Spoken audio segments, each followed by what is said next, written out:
좋은 서재에 오신 것을 환영합니다. 오늘도 어두운 책장 한켠에서 설명하기 힘든 이야기 하나를 꺼내왔습니다.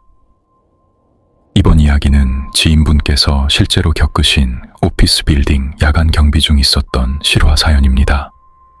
그럼 시작하겠습니다. 밤 10시가 넘으면 건물 안에 남는 사람은 저 혼자였습니다. 낮 동안 북적이던 로비도, 층마다 불이 환했던 사무실들도 그 시간이 되면 거짓말처럼 조용해졌어요. 이 오피스 빌딩에서 야간 경비를 맡은 지 이제 겨우 3주 정도 됐거든요. 원래는 낮에 다른 일을 하다가 몸이 상해서 그만두고 비교적 몸쓸 일이 적다는 이유로 이 일을 시작했습니다. 사실 처음엔 밤에 혼자 넓은 건물을 지킨다는 게 부담스럽게 느껴졌는데 막상 해보니 오히려 조용한 게 저한테는 맞았어요. 사람 상대할 일이 적으니 마음이 한결 편하기도 했습니다.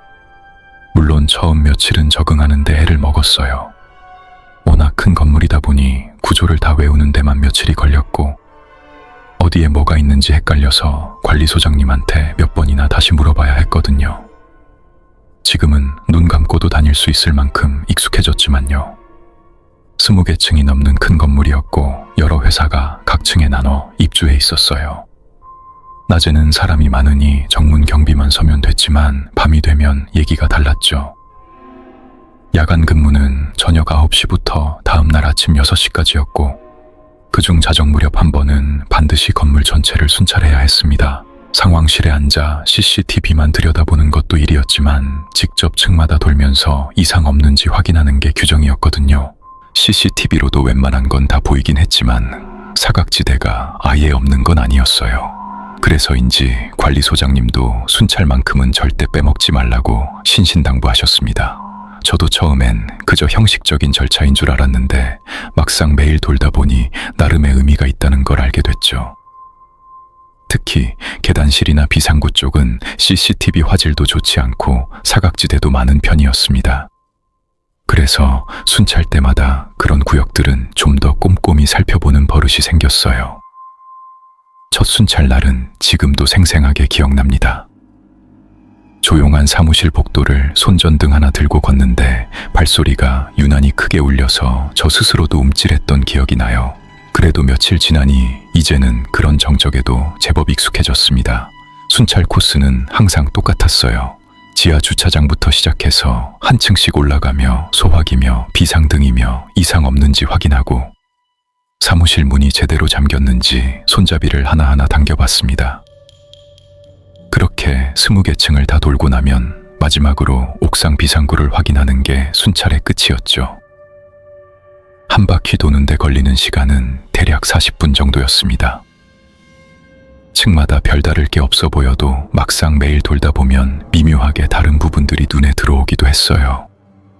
어느 사무실 불이 꺼져 있었는지, 복도 화분이 말라 있었는지 하는 사소한 것들까지요. 관리소장님은 이 건물에서만 10년 넘게 일하신 분이었습니다. 낮에는 소장님이 상주하시고 밤에는 저 혼자 교대로 자리를 지키는 구조였어요. 워낙 무뚝뚝한 편이라 평소엔 말씀이 별로 없으셨는데 안전수칙에 관해서만큼은 유독 꼼꼼하게 챙기시는 분이었습니다. 옥상 비상구 점검은 관리소장님이 특히 신경 쓰라고 당부한 부분이었어요. 화재 같은 비상 상황이 생겼을 때 유일하게 외부로 바로 통하는 통로라 문이 잠겨 있으면 안 되고 그렇다고 활짝 열려 있어도 안 됐거든요. 저는 매번 그 문을 밀어보고 손잡이를 돌려보고 다시 제대로 닫히는지까지 확인했습니다. 처음 이 얘기를 들었을 때는 그냥 원칙적인 안전수칙이겠거니 했어요. 그런데 관리소장님이 몇 번이나 강조하시는 걸 보면서 뭔가 이 건물에 특별한 사정이 있는 건 아닐까 하는 생각이 어렴풋이 스치기도 했습니다. 물론 그때는 굳이 캐물을 정도로 궁금하진 않았죠. 그날 밤도 다르지 않았어요. 20개 층을 차례로 돌면서 손전등 불빛으로 복도 구석구석을 비춰봤고 유리창에 비친 제 그림자에 몇 번 놀라기도 했습니다. 아직 신입인 저한테는 매번 조금씩 낯설게 느껴지더라고요. 층을 하나씩 오를 때마다 라디오에서 흘러나오는 것처럼 낮은 환풍기 소리가 배경음처럼 깔렸습니다. 가끔은 그 소리마저 없으면 정적이 너무 무겁게 느껴질 정도였어요. 사무실 문 손잡이를 하나씩 당겨보며 걷는 그 시간이 어느새 저한테는 하루 중 가장 명상하듯 조용한 순간이 되어 있었습니다. 옥상에 도착해서 비상구 문을 확인했어요. 밤바람이 꽤 쌀쌀했고 도심 야경이 한눈에 내려다 보였습니다. 잠깐 그 풍경을 바라보다가 다시 문단속을 마치고 아래로 내려갈 채비를 했죠.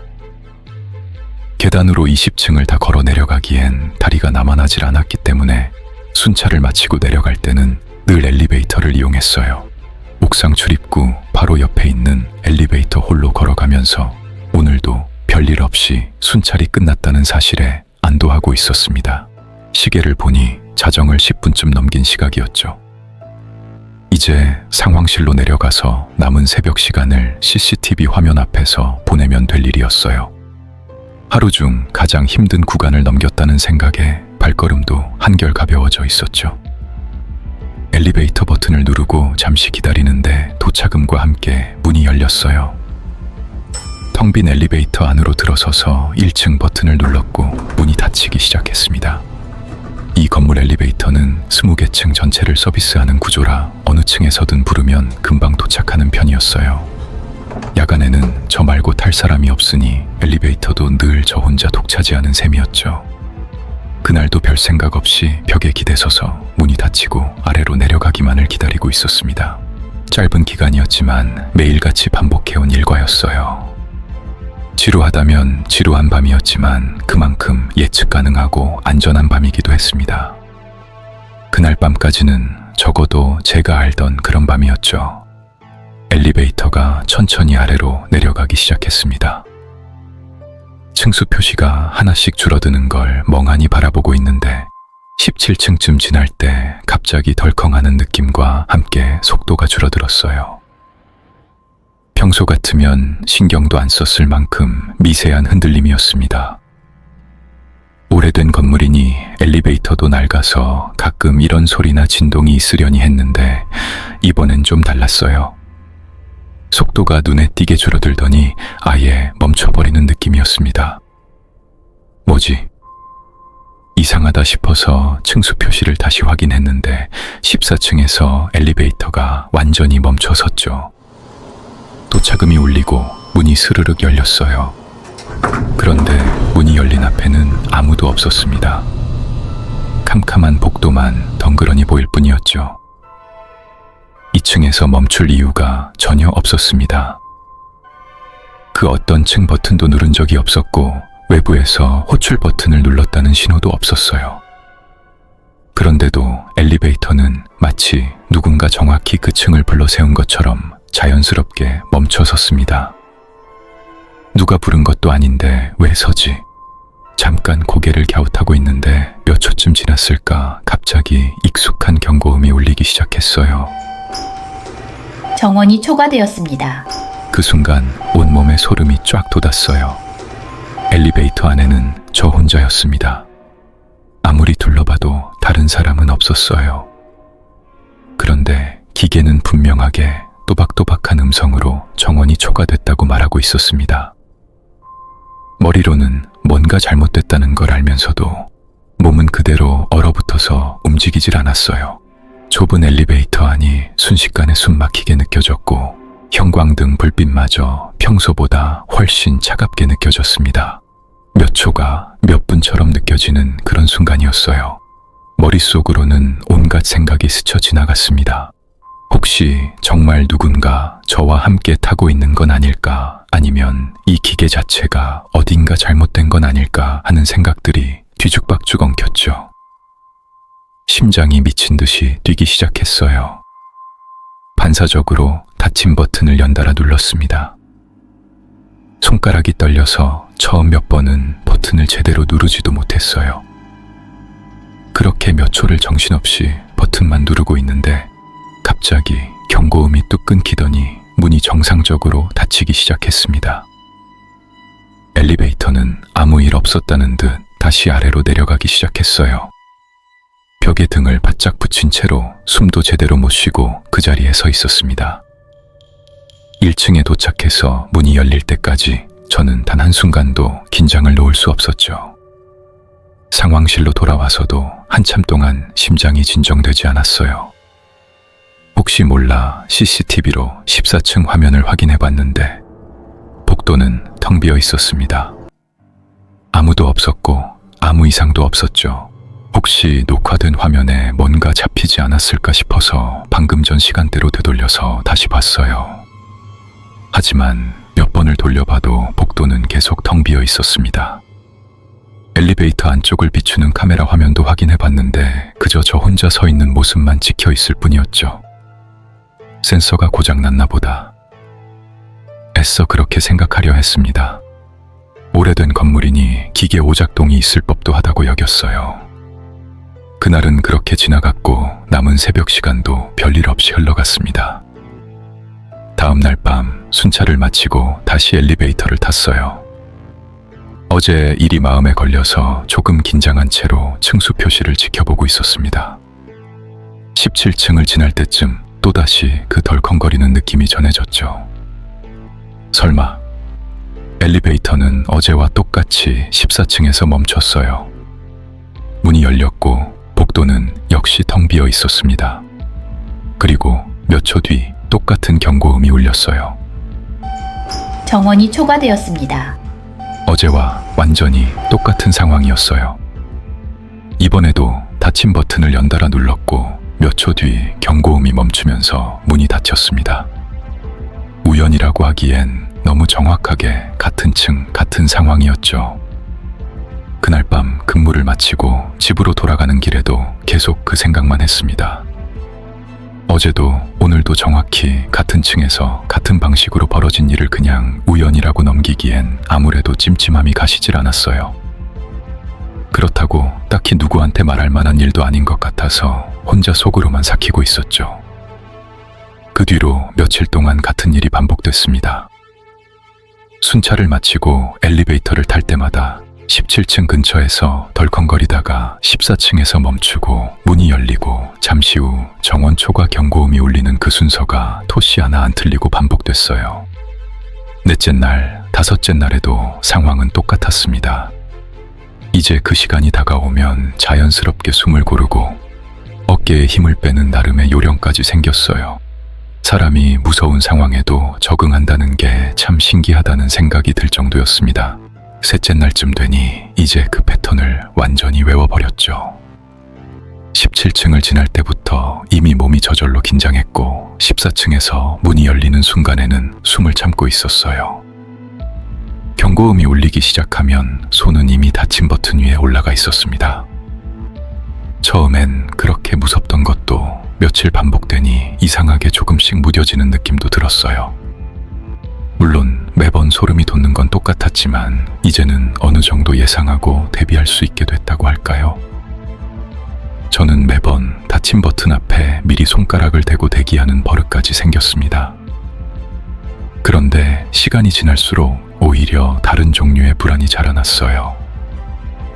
대체 왜 하필 14층인지 아무리 생각해도 이유를 알 수 없었거든요.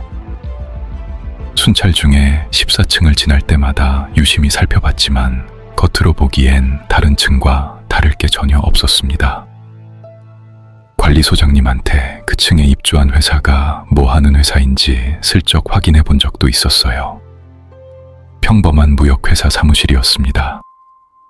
특별할 것도 이상할 것도 없는 그냥 흔한 사무실 하나였죠. 혹시 그 회사 직원들한테 뭔가 물어볼 수 있을까 싶었지만 막상 낮에는 제가 근무하는 시간이 아니라 마주칠 일도 없었어요. 그렇다고 굳이 시간을 내서 찾아가 묻기도 애매했습니다. 뭐라고 물어봐야 할지도 감이 안 왔고요. 한 번은 순찰 중에 14층 사무실 문에 붙은 회사 이름을 유심히 들여다본 적도 있었습니다. 평범한 로고, 평범한 상호였어요. 인터넷에 검색해봐도 딱히 특별한 정보는 나오지 않았고 그냥 흔한 중소무역회사 중 하나였습니다. 밤마다 반복되는 그 순간이 되면 저는 몸이 저절로 긴장하는 걸 느꼈죠.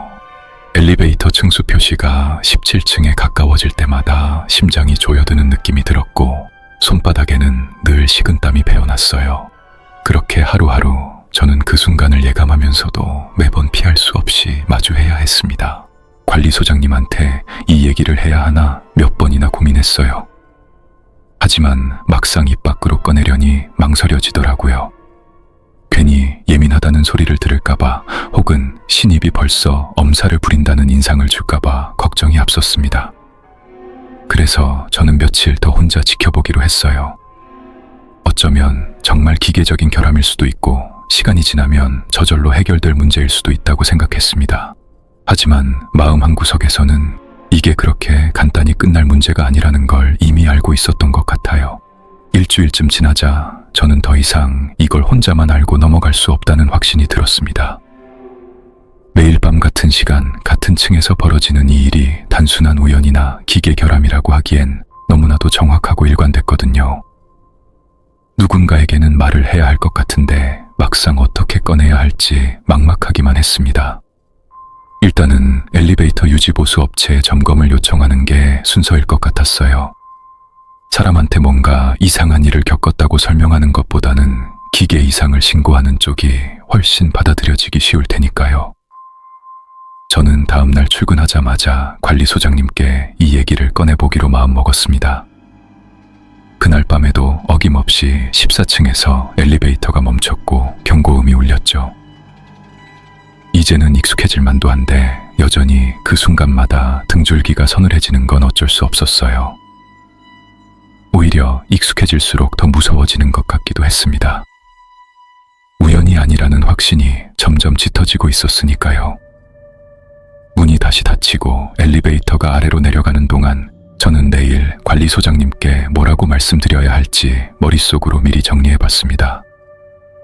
너무 무서운 얘기로만 들리지 않게 최대한 담담하게 기계 이상 증상으로 설명해야겠다고 생각했어요. 괜히 겁먹은 신입처럼 보이고 싶지는 않았거든요. 상황실로 돌아와 남은 새벽 시간을 보내는 동안에도 머릿속에서는 계속 14층 그 장면이 반복 재생됐습니다. 텅 빈 복도, 아무도 없는데 울리는 경고음, 그 모든 게 하나로 이어져서 좀처럼 잊혀지지 않았어요. 아침 교대 시간이 다가올 때까지 저는 마음속으로 몇 번이나 그 말을 연습하고 있었습니다. 아침 교대 시간이 되자마자 저는 관리소장님을 찾아갔습니다. 막상 눈앞에 마주하니 무슨 말부터 꺼내야 할지 조금 막막했어요. 결국 그냥 있는 그대로 이야기하기 시작했습니다. 소장실 문을 두드릴 때만 해도 어떻게 말을 꺼내야 할지 계속 고민했었는데 막상 소장님 얼굴을 보니 그런 고민이 다 무색해졌어요. 그냥 솔직하게 털어놓는 것 말고는 다른 방법이 없다는 걸 깨달았습니다. 소장님, 요즘 엘리베이터가 좀 이상해요. 순찰 끝나고 내려올 때마다 14층에서 자꾸 멈추고 정원 초과 경고음이 울려요. 저 혼자 타고 있는데도요. 관리소장님은 잠깐 저를 물끄러미 쳐다보셨습니다. 표정이 딱히 놀란 것도 그렇다고 대수롭지 않다는 것도 아닌 뭐라 설명하기 애매한 얼굴이었어요. 그 미묘한 표정이 오히려 더 신경 쓰였습니다. 만약 정말 아무것도 아닌 일이었다면 그냥 웃어 넘기셨을 텐데 소장님은 뭔가를 곱씹는 듯한 얼굴로 한참 동안 말이 없으셨어요. 몇 번이나 그랬어? 일주일 넘게 매일 그래요. 진짜 정확히 같은 층, 같은 시간대예요. 소장님은 저를 잠시 위아래로 훑어보셨습니다. 제가 너무 예민하게 구는 건 아닌지 가늠하는 듯한 눈빛이었어요. 저는 괜히 억울한 마음이 들어서 한마디 덧붙였습니다. 저 혼자 타고 있다는 것도 몇 번이나 확인했어요. CCTV로도 다시 돌려봤는데 정말 아무도 없었습니다. 소장님은 잠시 생각하시더니 알겠다고 짧게 대답하셨습니다. 그러고는 엘리베이터 유지보수 업체에 점검을 요청해보겠다고 하셨어요. 저는 그제야 조금 마음이 놓였습니다. 적어도 이제 저 혼자만 아는 일은 아니게 됐으니까요. 혹시 소장님이 뭔가 알고 계신 게 있는 건 아닐까 하는 생각도 잠깐 스쳤습니다. 하지만 그렇게 캐묻기엔 아직 이르다는 생각이 들었어요. 일단은 업체 점검 결과부터 지켜보는 게 순서인 것 같았습니다. 업체 기사님이 건물을 찾아온 건 이틀 뒤, 그것도 밤이었어요. 낮 시간에는 여러 회사가 한창 업무 중이라 엘리베이터 엘리베이터를 오래 세워둘 수가 없어서 아예 사람이 적은 야간 시간대에 맞춰 점검을 진행하기로 했다고 하셨습니다. 저는 그 옆에서 지켜보며 혹시나 하는 마음으로 결과를 기다렸죠. 기사님은 엘리베이터 배선함을 열어 이것저것 확인하시고 케이블이며 도르래며 하나하나 점검하셨습니다. 옆에서 지켜보면서도 제발 뭔가라도 이상이 발견되길 마음속으로 바랐어요. 차라리 명확한 원인이 나오는 게 나을 것 같았거든요. 기사님은 14층 근처에서 특별히 더 시간을 들여 살펴보셨습니다. 제가 왜 하필 그 층인지 설명했더니 별다른 반응 없이 그저 묵묵히 장비를 점검하실 뿐이었어요. 그 무표정한 얼굴이 오히려 더 긴장감을 더했습니다. 기계적으로는 전혀 이상 없습니다. 센서도 하중 감지 장치도 전부 정상 범위 안에서 작동하고 있어요. 기사님의 대답을 듣는 순간 저는 오히려 더 혼란스러워졌어요. 차라리 어딘가 고장이 났다고 했으면 마음이 편했을 텐데 완벽하게 정상이라니 오히려 그게 더 무섭게 느껴졌습니다. 정말 아무 이상이 없나요? 매일 같은 층에서 똑같이 그러는데요. 글쎄요, 저희 장비로는 아무 문제도 안 잡히네요. 혹시 모르니 며칠 더 지켜보시고 그래도 반복되면 다시 연락 주세요. 혹시 이런 경우가 다른 건물에서도 있었나요? 물었더니 기사님은 잠시 머뭇거리다가 애매하게 웃으며 답을 피하셨어요. 그 반응이 오히려 더 마음에 걸렸습니다. 뭔가 알면서도 말을 아끼는 것 같은 느낌이었거든요. 기사님은 그렇게 말씀하시고 떠나셨습니다. 관리소장님도 결과를 전해 듣고는 그냥 원래 오래된 건물이라 그런가 보다 하고 넘기시는 눈치였어요. 혼자만 찜찜한 기분을 떨쳐내지 못하고 있었습니다. 기계적으로 이상 없다니까 그냥 좀 지켜보자고. 오래된 건물이니 별의별 일이 다 있어. 소장님은 그렇게 말씀하시며 대수롭지 않게 넘기려 하셨어요. 더 이상 캐묻지 못하고 그냥 알겠다고 대답했지만 속으로는 전혀 개운하지가 않았습니다. 그날 밤 저는 평소보다 더 긴장한 채로 순찰을 돌았어요. 혹시나 오늘은 괜찮지 않을까 하는 신락 같은 기대도 있었죠. 기계적으로 아무 문제 없다고 했으니 어쩌면 우연히 겹쳤던 일련의 사건이 이제 끝났을지도 모른다고 생각했습니다. 20개 층을 도는 내내 계속 그 생각만 하고 있었어요. 오늘도 똑같으면 정말 뭔가 잘못된 거고, 오늘 다르면 그냥 우연이었던 걸로 마음 정리할 수 있을 것 같았습니다. 옥상 비상구를 확인하는 순간까지도 그 결과가 어느 쪽이든 빨리 알고 싶은 마음뿐이었어요. 순찰을 마치고 옥상에서 내려와 엘리베이터를 탔습니다. 층수 표시를 보며 저도 모르게 숨을 죽이고 있었어요. 17층을 지날 때 익숙한 그 덜컹거림이 다시 느껴졌죠. 설마 오늘도? 엘리베이터는 여지없이 14층에서 멈춰섰어요. 문이 열렸고 텅 빈 복도가 보였습니다. 몇 초 뒤 그 경고음이 또다시 울려 퍼졌죠. 정원 초과입니다. 기계는 아무 이상이 없다고 했는데 지금 눈앞에서 벌어지는 이 일은 대체 뭐란 말인가?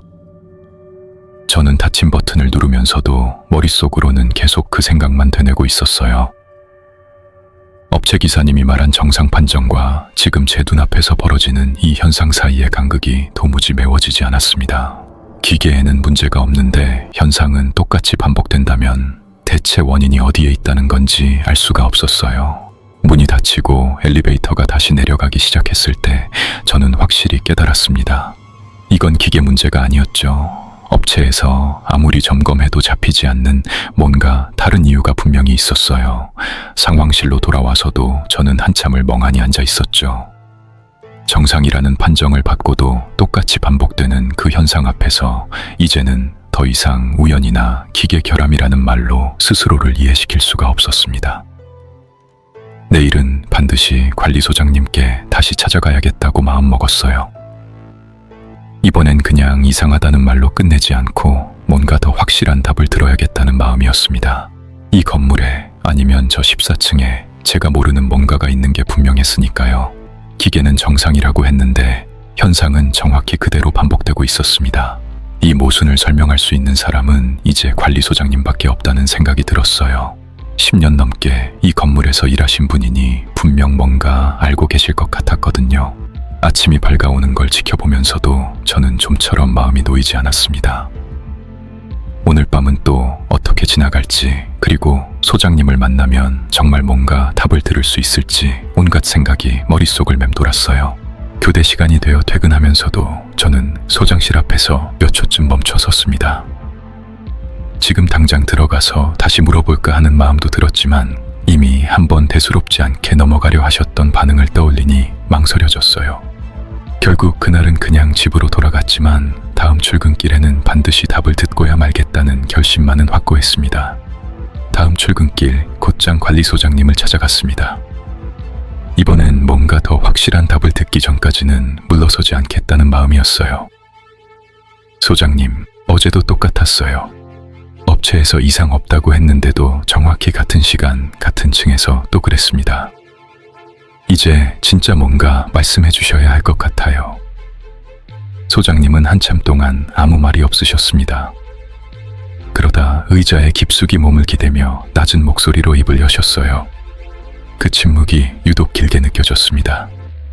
뭔가 말을 할지 말지 저울질하시는 듯한 표정이었고 저는 그 몇 초 사이에도 심장이 쿵쾅거리는 걸 느꼈어요. 자네도 알 권리는 있겠지.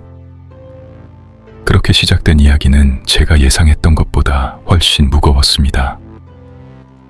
오래전에, 그러니까 이 건물 지어지고 얼마 안 됐을 때 얘기야. 14층에서 불이 난 적이 있어. 계단실 바로 옆 사무실에서 시작된 불이었는데 초기에 못 잡고 번지는 바람에 계단실 쪽까지 연기가 다 찼다고 하더라고.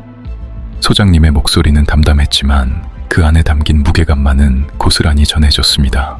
저는 숨을 죽인 채 다음 말을 기다렸습니다. 그 시절엔 지금처럼 화재 감지 시스템이 정교하지 않았을 테니 초기 대응이 늦었을 법도 했습니다. 그리고 하필 불이 시작된 곳이 유일한 탈출로인 계단실 바로 옆이었다는 사실이 그 비극을 더욱 걷잡을 수 없게 만들었을 거라는 생각이 들었어요. 계단으로 못 내려가니까 그 층 사람들이 다들 엘리베이터 쪽으로 몰렸다는 거야. 근데 한꺼번에 너무 많이들 타는 바람에 정원 초과가 뜨고 문이 안 닫혔다더라고.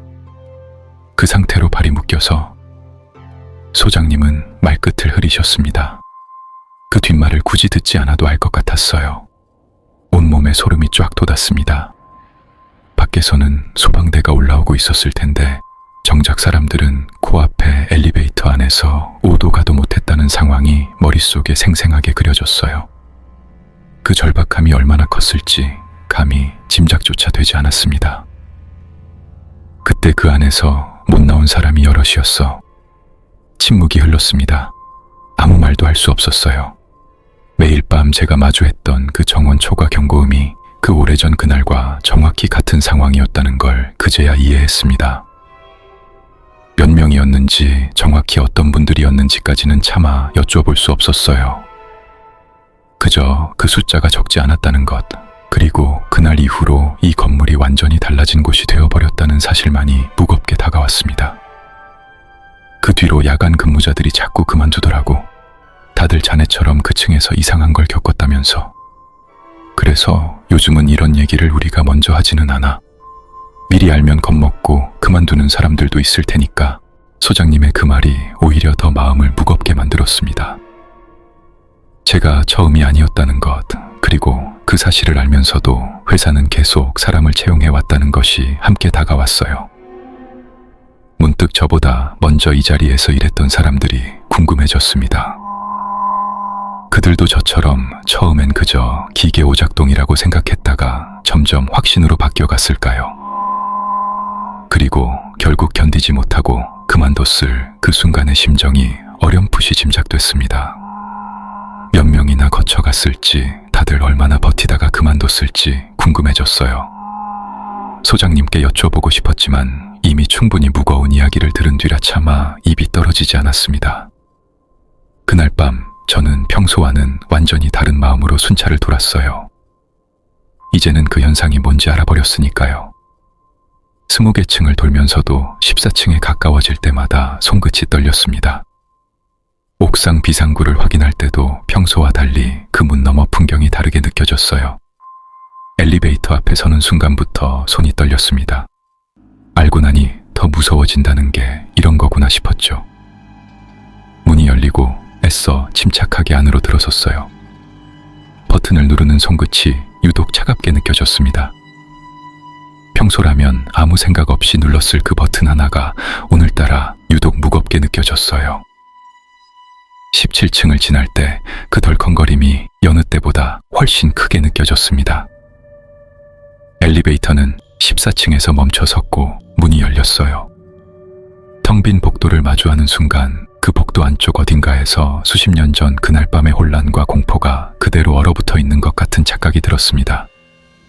평소라면 그냥 캄캄한 복도로만 보였을 텐데 이제는 그 어둠 속에 뭔가가 있을 것만 같은 느낌을 지울 수 없었어요.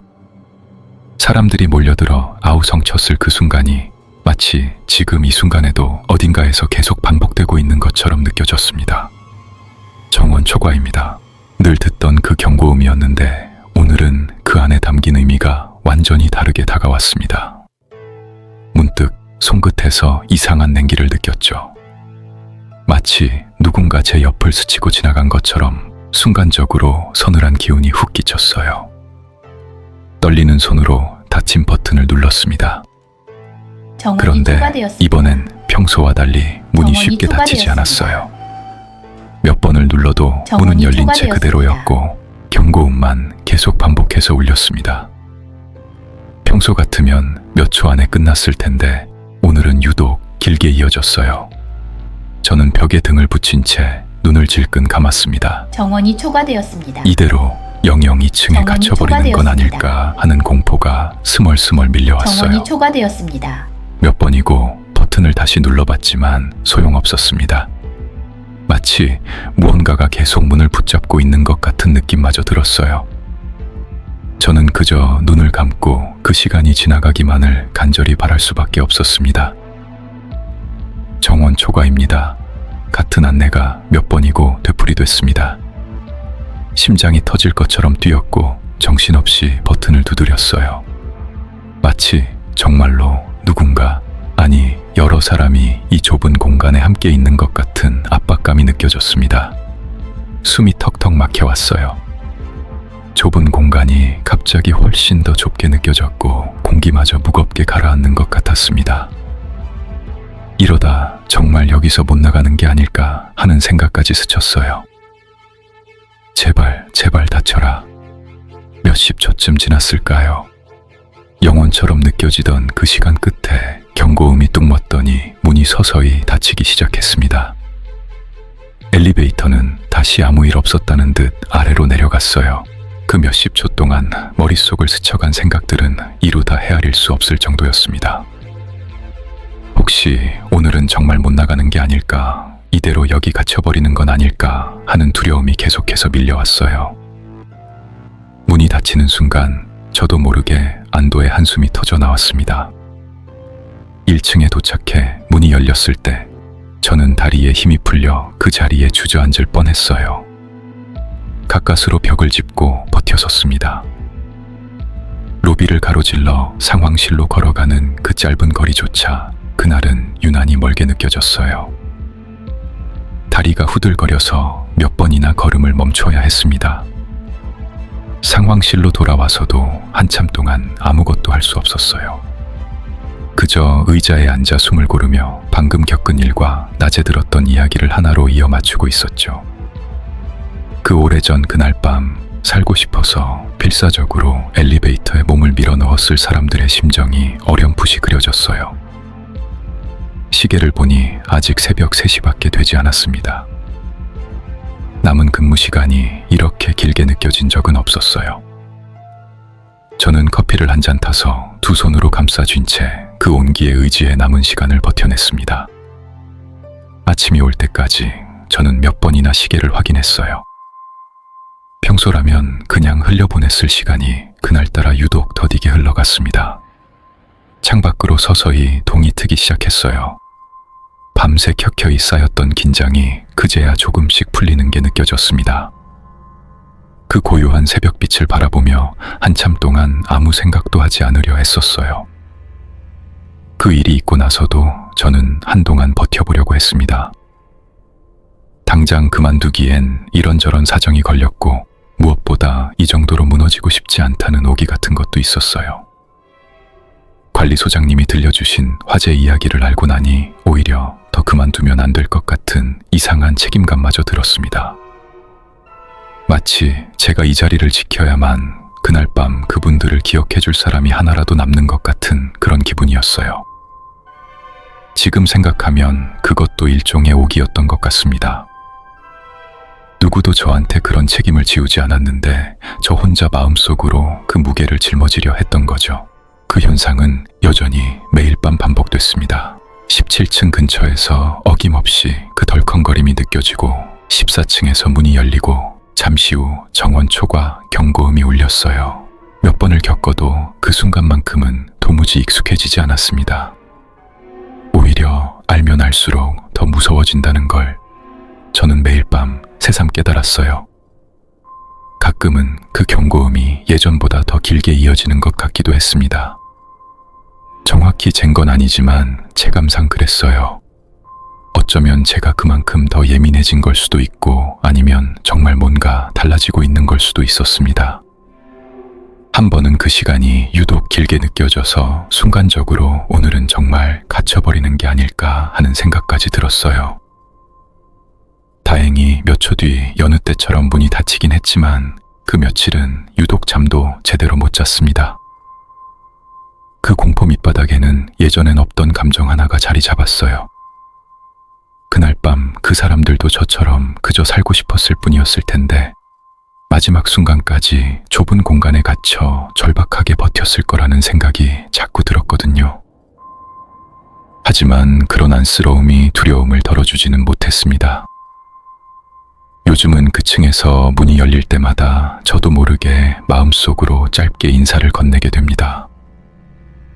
수고하셨다고 이제는 편히 쉬셔도 된다고요. 그런다고 해서 다음 날 밤 그 순간이 덜 무서워지는 건 전혀 아니었어요. 다만 그렇게라도 하지 않으면 도무지 그 시간을 버텨낼 수 없을 것 같았습니다. 돌이켜보면 그 인사가 그분들을 위한 것이었는지 아니면 저 자신을 다잡기 위한 것이었는지도 지금은 잘 모르겠어요. 어쩌면 둘 다였을지도 모릅니다. 관리소장님은 그 뒤로 저한테 별다른 말씀을 안 하셨어요. 다만 교대 시간에 마주칠 때마다 저를 보면서 안쓰러운 눈빛을 보내실 때가 있었습니다. 아마 저 전에도 그 전에도 비슷한 표정으로 이 자리를 거쳐간 사람들을 여럿 보셨을 테니까요. 그렇게 2달쯤 버텼을까요? 몸이 조금씩 무너지기 시작했습니다. 낮에 도무지 잠을 못 잤고 밤 근무 시간이 다가올수록 손이 떨렸어요. 출근길에 몇 번이나 발걸음을 돌릴 뻔했는지 모릅니다. 체중도 눈에 띄게 줄었어요. 거울 속 제 얼굴이 낯설게 느껴질 정도였습니다. 몸도 마음도 이미 한계에 다다르고 있다는 걸 저 스스로도 부정할 수 없었어요. 결국 어느 날 밤 순찰을 마치고 엘리베이터 앞에 선 순간 더는 못하겠다는 생각이 확실해졌습니다. 몸이 먼저 알고 있었던 것 같아요. 그날 새벽 저는 사직서를 쓰기로 마음먹었어요. 이상하게도 그 결심을 하고 나니 오히려 마음이 조금 가벼워졌습니다. 그동안 억지로 버텨온 시간들이 한꺼번에 밀려오면서 이제야 제대로 숨을 쉴 수 있을 것 같은 기분이 들었죠. 관리소장님께 그만두겠다고 말씀드렸을 때 소장님은 별로 놀라지 않으셨어요. 그래, 자네도 결국 말끝을 흐리시는 그 표정에서 저는 제가 몇 번째인지조차 모를 만큼 많은 사람들이 이미 같은 선택을 했다는 걸 알 수 있었습니다. 소장님은 그 이상 별다른 말씀을 붙이지 않으셨어요. 그저 그동안 고생했다며 어깨를 한번 툭 치실 뿐이었습니다. 그 짧은 손짓에서 저는 소장님도 이 상황이 못내 마음에 걸리셨다는 걸 어렴풋이 느낄 수 있었죠. 마지막 근무를 마치고 그 건물을 나서던 날, 저는 잠깐 걸음을 멈추고 건물을 올려다봤어요. 14층 창문을 눈으로 가늠해보면서 저 안에서 여전히 그 밤이 반복되고 있을까 하는 생각이 들었습니다. 떠난다고 해서 그 장면들이 머릿속에서 사라지는 건 아니었어요. 오히려 이 건물을 벗어나고 나서도 한동안 자려고 누우면 그 경고음이 귓가에 맴도는 것 같은 밤이 계속됐습니다. 제가 떠난 뒤 그 자리에 누가 새로 올지는 모릅니다. 아마 그 사람도 저처럼 처음엔 그저 기계 오작동이라고 생각하다가 점점 확신으로 바뀌어가겠죠. 그리고 언젠가는 저처럼 이 건물을 떠나게 될지도 모릅니다. 그렇게 생각하니 마음이 더 무거워졌어요. 제가 그만두는 게 끝이 아니라 누군가 또 그 자리를 채우고 똑같은 과정을 반복하게 될 거라는 사실이요. 그 순환이 대체 언제까지 이어질지는 저로서는 짐작조차 할 수 없었습니다. 어쩌면 그 건물 자체가 사라지지 않는 한 이 일은 계속 반복될지도 모른다는 생각도 들었어요. 씁쓸하지만 지금의 저로서는 그 이상 할 수 있는 게 없었습니다. 지금도 가끔 그 엘리베이터가 떠올라요. 정원초과 경고음이 텅 빈 복도가, 그리고 그 안에서 필사적으로 버텼을 사람들의 마지막 순간이요.